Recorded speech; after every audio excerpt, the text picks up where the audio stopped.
ಐತಿಹಾಸಿಕ ದರ್ಶನ.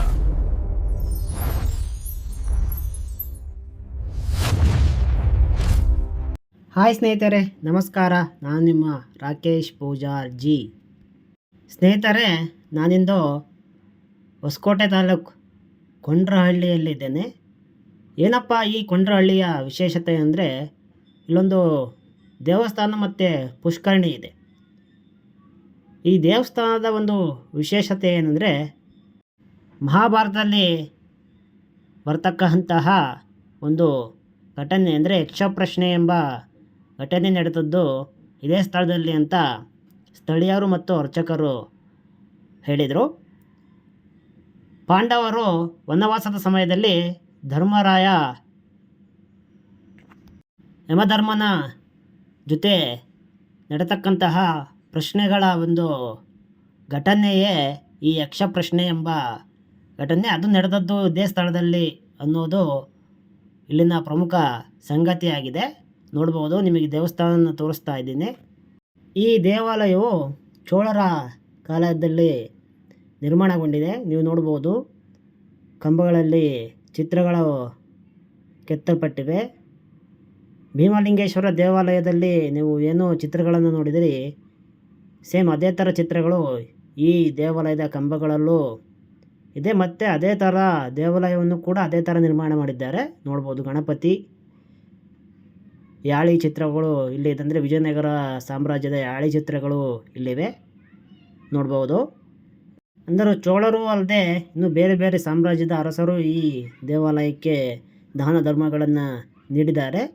ಅದನ್ನು ಮುಂದಿನ ಭಾಗದಲ್ಲಿ ಯಾರು ಏನೇನು ನೀಡಿದ್ದಾರೆ, ಹೇಗೆ ಏನೇನು ಪುನರುಜ್ಜೀವನಗೊಳಿಸಿದ್ದಾರೆ ಅಂತ ಮುಂದಿನ ಭಾಗದಲ್ಲಿ ನಿಮಗೆ ತಿಳಿಸ್ಕೊಡ್ತೇನೆ. ನೋಡ್ಬೋದು, ಅದ್ಭುತ ಕೆತ್ತನೆಗಳಿಂದ ಕೂಡಿದ ಕಂಬಗಳು, ನೀವಿಲ್ಲಿ ಅಲಂಕಾರಿಕ ಗೋಡೆಗಳನ್ನು ನೀವು ನೋಡ್ಬೋದು. ಮೇಲೆ ನೋಡ್ಬೋದು, ಯುದ್ಧ ಮಾಡ್ತಿರ್ತಕ್ಕಂತಹ ಪುರುಷರ ಚಿತ್ರಗಳನ್ನು ಇಲ್ಲಿ ಬಿಡಿಸಿದ್ದಾರೆ.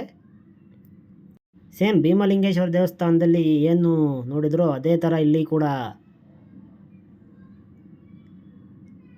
ಚಿತ್ರಗಳನ್ನು ಕೆತ್ತಿದ್ದಾರೆ. ನೋಡ್ಬೋದು ನೀವು, ಶಿವ ಪಾರ್ವತಿಯರ ಚಿತ್ರವನ್ನು ಕೂಡ ಇಲ್ಲಿ ಕೆತ್ತಿದ್ದಾರೆ ನಂದಿಯ ಮೇಲೆ. ಇದೇ ಧರ್ಮೇಶ್ವರ ಸ್ವಾಮಿ ದೇವಾಲಯ. ಇದು ಹೊಸಕೋಟೆಯ ಕೊಂಡ್ರಹಳ್ಳಿ ಗ್ರಾಮದಲ್ಲಿ ಇದೆ. ನೋಡ್ಬೋದು, ದೇವಸ್ಥಾನದ ಹಿಂದೆ ಕೂಡ ಹಾವಿನ ಚಿತ್ರಗಳನ್ನು ಮಾಡಿದ್ದಾರೆ. ದೇವಸ್ಥಾನ ಚಿಕ್ಕದಾದರೂ ಅದರ ಇತಿಹಾಸ ತುಂಬ ದೊಡ್ಡದಿದೆ. ಇದು ದೇವಸ್ಥಾನದ ಪಕ್ಕದಲ್ಲಿ ಇರ್ತಕ್ಕಂಥ ಇನ್ನೊಂದು ಶಿವನ ದೇವಸ್ಥಾನವಾಗಿದೆ. ಒಳಗಡೆ ಒಂದು ಲಿಂಗವಿದೆ.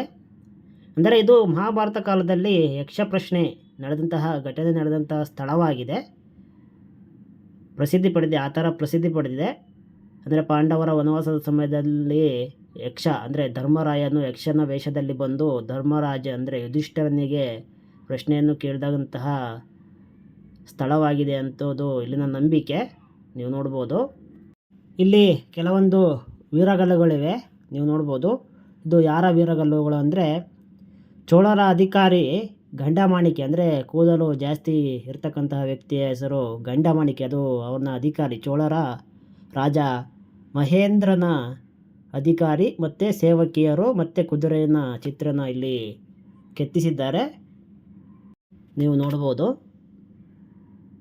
ಕುದುರೆ ಮತ್ತು ರಾಜ ಮತ್ತು ಅಧಿಕಾರಿಗಳು. ಇಲ್ಲಿ ಇರ್ತಕ್ಕಂಥವರು ಸೇವಕಿಯರು, ರಾಣಿ ಮತ್ತು ಅವರ ಸೇವಕಿಯರು ಇಲ್ಲಿ ಇರ್ತಕ್ಕಂಥವರು. ನೀವು ನೋಡ್ಬೋದು, ರಾಜ ಮಹೇಂದ್ರನ ರಾಣಿ ಮತ್ತು ಅವನ ಸೇವಕಿಯರು ಪಕ್ಕದ ಇದರಲ್ಲಿ ಕೆತ್ತಿದ್ದಾರೆ.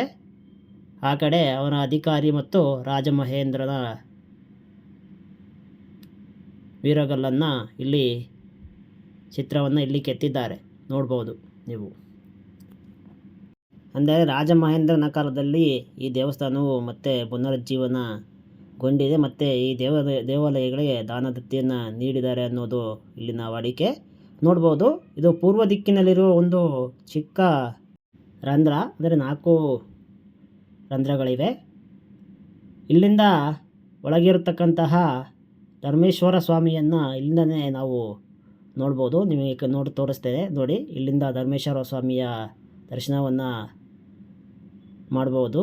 ಇದನ್ನು ಏನಕ್ಕೆ ಮಾಡಿದ್ದಾರೆ ಅನ್ನೋದು ಗೊತ್ತಿಲ್ಲ. ಅಂದರೆ ಸಂಕ್ರಾಂತಿ ಸಮಯದಲ್ಲಿ ಸೂರ್ಯನ ರಶ್ಮಿಗಳು ಏನಾದರೂ ಆ ದೇವಾಲಯಕ್ಕೆ ಬೀಳ್ತವೆ ಅನ್ನೋ ಗೊತ್ತಿಲ್ಲ. ನೋಡ್ಬೋದು ಇಲ್ಲಿ ಸೇವಕಿಯರ ಒಂದು ಕಲ್ಲನ್ನು ನೀವು ನೋಡ್ಬೋದು. ಇಲ್ಲಿನ ಶಾಸನ ಇದೆ. ಇದು ಚೋಳರ ಕಾಲದಲ್ಲಿ ಬರೆಸಿರ್ತಕ್ಕಂತಹ ಶಾಸನವಾಗಿದೆ. ಚೋಳರ ದೊರೆ ರಾಜ ಮಹೇಂದ್ರ ದೇವ ಮತ್ತು ಅವನ ಅಧಿಕಾರಿ ಬ್ರಹ್ಮ ಮಾರಾಯನ ದಾನದತ್ತಿ ನೀಡಿದ ಶಾಸನ ಇದಾಗಿದೆ. ಅಂದರೆ ಚೋಳರ ಕಾಲದಲ್ಲಿ ದಾನದತ್ತಿಯನ್ನು ನೀಡಿದಂತಹ ಒಂದು ಶಾಸನ ಇದಾಗಿದೆ, ನೀವು ನೋಡ್ಬೋದು.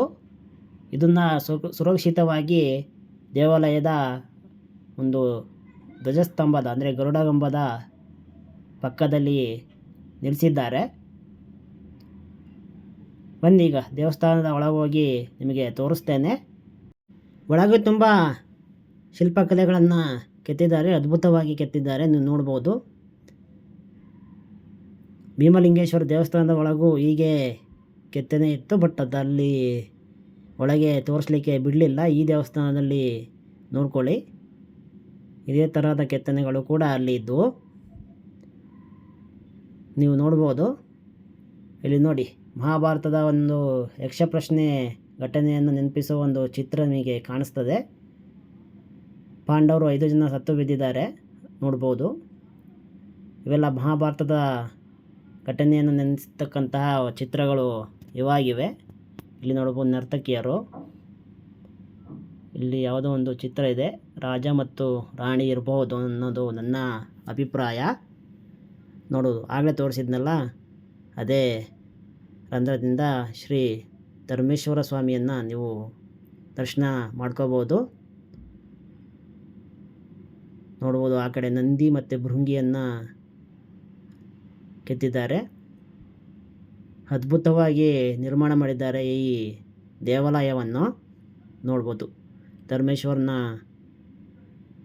ರಕ್ಷೆ ನಿಮ್ಮೆಲ್ಲರ ಮೇಲಿರಲಿ. ದೇವಸ್ಥಾನ ಚಿಕ್ಕದಾಗಿದ್ದರೂ ಚೊಕ್ಕವಾಗಿ ಇಟ್ಕೊಂಡಿದ್ದಾರೆ.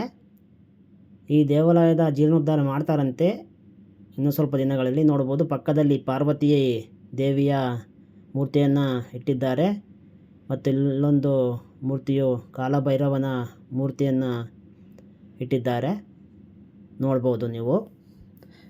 ನಂದಿಯ ಒಂದು ಮೂರ್ತಿಯನ್ನು ಮತ್ತು ನವಗ್ರಹಗಳ ಮೂರ್ತಿಗಳನ್ನು ಇಟ್ಟಿದ್ದಾರೆ, ಮತ್ತು ದುರ್ಗಾದೇವಿ ಮತ್ತು ಗಣೇಶನ ಮೂರ್ತಿಯನ್ನು ನೀವು ಈ ದೇವಸ್ಥಾನದಲ್ಲಿ ನೋಡ್ಬೋದು.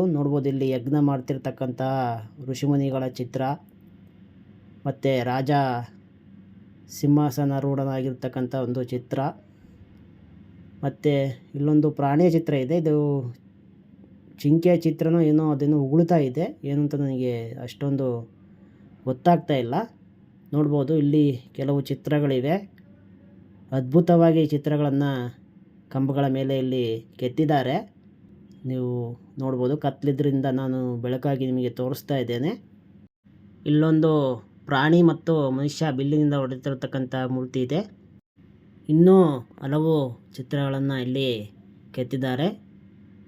ಧರ್ಮೇಶ್ವರ ಸ್ವಾಮಿಯ ದರ್ಶನವನ್ನು ಮಾಡಿಕೊಂಡ್ರಿ ಸ್ನೇಹಿತರೆ. ಈ ಶಾಸನ ಕಲ್ಲಿನಲ್ಲಿ ಹಿಂದೆ ಕೂಡ ಇಲ್ಲಿ ಶಾಸನವನ್ನು ಕೆತ್ತಿಸಲಾಗಿದೆ. ಕೆಳಗೆ ಒಂದು ಹಸು ಮತ್ತು ಕರುವಿನ ಚಿತ್ರವನ್ನು ಕೂಡ ಇಲ್ಲಿ ಕೆತ್ತಿಸಲಾಗಿದೆ, ನೀವು ನೋಡ್ಬೋದು. ಸಾಲುಗಳು ಅತ್ಯಂತ ಇದರಿಂದ ಕಾಣ್ತವೆ. ಇಲ್ಲಿ ವಿಜಯನಗರದ ಅರಸ ಇಮ್ಮಡಿ ಹರಿಹರ ಮತ್ತು ರಾಣಿ ಮತ್ತು ಅವನ ಪುತ್ರ ಧರ್ಮರಾಯರ ವೀರಗಳನ್ನು ನೀವು ನೋಡಬಹುದು. ನೋಡಿದ್ರಲ್ಲ ಸ್ನೇಹಿತರೆ, ಇದು ಧರ್ಮೇಶ್ವರ ಸ್ವಾಮಿಯ ದೇವಾಲಯ. ಮುಂದೆ ಇನ್ನೂ ಒಂದು ಭಾಗ ಇದೆ, ಆ ಭಾಗದಲ್ಲಿ ಈ ದೇವಾಲಯದ ವಿವರಗಳನ್ನು ಸಂಪೂರ್ಣವಾಗಿ ಅರ್ಚಕರು ನಿಮಗೆ ತಿಳಿಸ್ತಾರೆ. ಮುಂದಿನ ಭಾಗದಲ್ಲಿ ಸಿಗೋಣ. ಧನ್ಯವಾದಗಳು.